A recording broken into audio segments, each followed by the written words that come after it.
constantly try to use Norway as a comparison to Alberta because they have a $1 trillion sovereign wealth fund and we don't. I've explained this before. You simply can't compare the two places because they couldn't be any more different. Norway has a completely different system of government, which means that they don't have billions in equalization payments to fork over to have-not provinces. And also, individual governments don't bear the burden of paying for really expensive healthcare and education systems like our provincial governments do. They also have crazy high personal income and sales taxes to pay for social programs, along with fuel and emissions taxes. The state also owns the majority of oil and gas companies, and the country has no problems with pipeline access because there's no infighting between government systems, and they realize that 1/5 of their economy relies on the oil and gas industry, and they value it. Not only this, but Norway's oil is coveted light sweet crude, which fetches a much higher price point than Canadian bitumen. I could go on here, but what I really wanted to do was check in on the country to see how they're weathering this oil crisis. And it turns out that Norwegians are having many of the same problems that Albertans are, despite all the socialists claiming that it's so much better over there. First of all, it looks like the Norwegian government is dipping into their sovereign wealth fund for the first time in decades, since their economy is being hammered by low oil prices. Some critics even suggest that record use of the fund is threatening to diminish it, and older bonds are starting to expire, which means that they'll have to be reinvested with low to negative yields. Another problem is that since there is no inflow to the wealth fund, it will be difficult to shift to new assets without selling off a large chunk of its portfolio. And shifting to new assets like real estate and infrastructure is risky.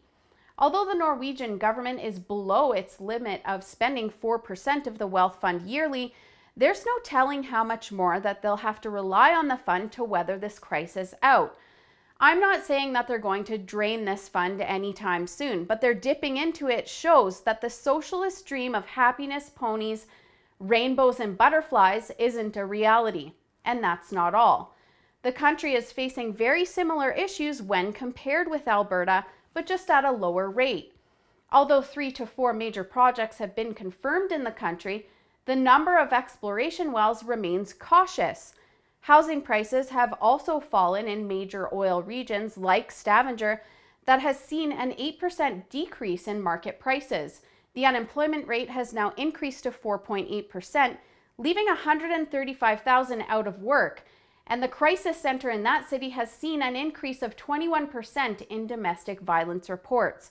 The center claims that the financial strain on some couples due to loss of employment is having a strain on relationships in turn.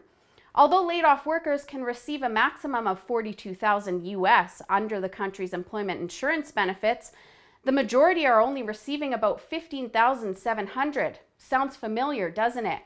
I've never denied that low oil prices are a huge factor in our struggling economy, but I have pointed to NDP policies like increased corporate taxes, a royalty review and the carbon tax, along with increased property taxes and minimum wage hikes, scaring away investments.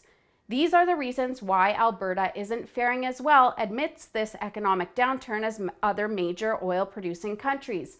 I'll tell you one thing Norway does do better than Alberta, though, and that's not scaring away investments.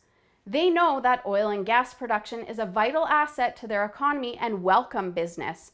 At the same time, it's not exactly the socialist utopia that some claim it to be. For the Rebel.media, I'm Holly Nicholas. Thanks for watching. Click here to never miss a Rebel update. Want even more of the Rebel? Well, click here to become a premium member.